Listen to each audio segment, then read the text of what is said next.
இப்போ உள்ள காலத்தில் மனிதர்கள் என்னதான் நண்பனாக உறவினராக பழகினாலும் கூட நம்ம ரிலேஷன்ஷிப்புக்கு இடையில கண்டிப்பாக போட்டி பொறாமல் இருந்துக்கிட்டு தான் இருக்குது. கொஞ்சம் கூட விசுவாசம்னா என்னன்னு தெரியாமல் இருக்கிற மனுஷங்களுக்கு மத்தியில் விசுவாசம்னா என்னன்றது என்னைய பார்த்து கற்றுக்கோங்கடான்னு ஒரு டாக் எல்லாருக்கும் சொல்கிற மாதிரி ஒரு சம்பவம் பண்ணியிருக்கு. இந்த வீடியோவை ஸ்கிப் பண்ணாமல் கடைசி முடியும் ஃபுல்லாக பாருங்க.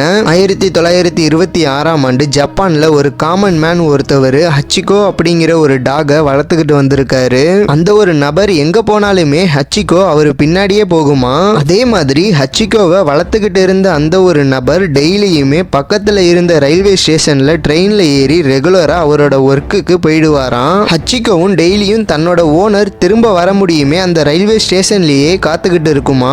இப்படி ரெகுலரா இந்த மாதிரி ஒரு வழக்கத்தை பின்பற்றிட்டு இருந்த ஹச்சிகோ அப்போதான் திடீர்னு ஒரு நாள் ட்ரெயின் ஏறி வேலைக்கு போன ஹச்சிகோவோட ஓனர் ஒர்க் பார்த்துக்கிட்டு இருந்த இடத்துலயே தவறுதலா இறந்து போயிருக்காரு. பிறகு அங்க உள்ள கல்ச்சர் படி அவரை இறுதி சடங்கு பண்ணிட்டாங்க. பட் இது எதுவுமே தெரியாத ஹச்சிகோ அந்த ரயில்வே ஸ்டேஷன்லயே தன்னோட ஓனருக்காக காத்துக்கிட்டு அதே இடத்துலயே இருந்து இருக்கு.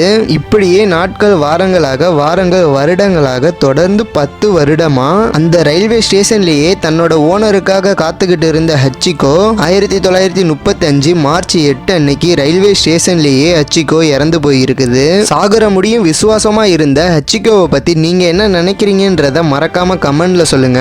ஹச்சிகோவோட லாயல் உங்களுக்கு பிடிச்சிருந்தா ப்ளூ கலர் ஹார்ட்டை கமெண்ட்ல போடுங்க. இது மாதிரி இன்ட்ரெஸ்டிங்கான வீடியோ நீங்க பார்த்து தெரிஞ்சுக்கணும்னா உடனே நம்ம சேனலை சப்ஸ்கிரைப் பண்ணி நம்ம டிஎஸ்டி ஸ்குவாடில் ஜாயின் பண்ணுங்க.